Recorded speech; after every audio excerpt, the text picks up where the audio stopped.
In the lightweight division at UFC 313, this fight goes down in the main card. You got Jalin Turner taking on up-and-comer Ignacio Bahamondes. And I like this fight because Turner is ranked 13th in the division. Very tough to get ranked in the lightweight division. Bahamondes is looking to capitalize off that ranking with a big win. Now, don't let Jalin Turner's record fool you. He's 14-8, much better than the record. Bahamondes 16-5. Both guys stand 6'3". Turner just 29 years old, still young. Bahamondes 27. Jalin Turner, 1-inch reach advantage. He fights left-handed. Bahamondes fights right-handed. Bahamondes 7.2 significant strikes per minute. That's ridiculous. Jalin Turner very active as well, 5.6 per minute. He can also land a takedown like once every 4 rounds, but it's not really a big part of his game. He also has a 74% takedown defense. Jalin Turner, a.k.a. the Tarantula, is coming off the loss against Renato Moicano by KO. He also lost to Dan Hooker by split decision and Mateusz Gamrot split decision, but he did beat King Green, who's also on this card, by the way, by first round KO. So that's where it gets confusing, and hopefully the Dan Hooker and Mateusz Gamrot wasn't like the height of Jalin Turner's career, and those 2 losses will now begin the fall. I don't think that's the case. Again, he's 14-8, but don't let that record fool you. And he's lost 3 of the last 4.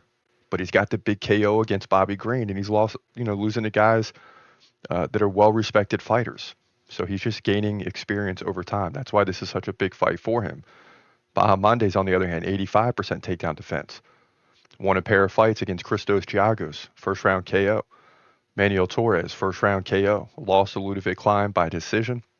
Gave up 3 takedowns, had 0, trailed by 13 significant strikes. So that's about where he's at.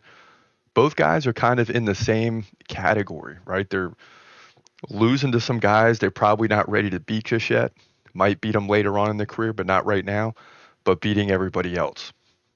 That's how I see it. When you look at the losses both of these guys got, they're against well-known, respected fighters. But Jalin Turner, to me, has more experience. I'm very aware that Ignacio Bahamondes, the Chilean fighter, is very, very good. He can come in here and cause problems, but Jalin Turner needs a win desperately. It's very hard to get ranked in this division, and you can't slip to 14-9. Now, we've seen others do it. We've seen others struggle, like Charles Oliveira struggled out the gate as an MMA fighter, and then boom, 11 straight wins the lightweight title, right? That happens. And Jalin Turner is approaching that pivotal peak, right? He's reaching that peak performance. So we got to keep an eye on that.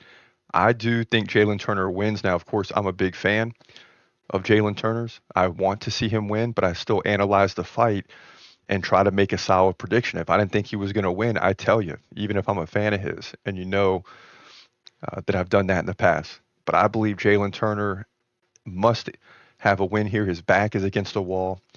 The numbers aren't necessarily with him, but the experience is, and I think that's going to carry him through in an always important lightweight division fight.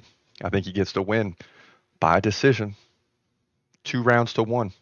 On the stats, hard to tell you how. He could trail by significant strikes and win this fight. He's due for a split decision win anyway. And that's how close his fight is going to be. So look for Jalin Turner to get the win here. Lightweight division at UFC 313.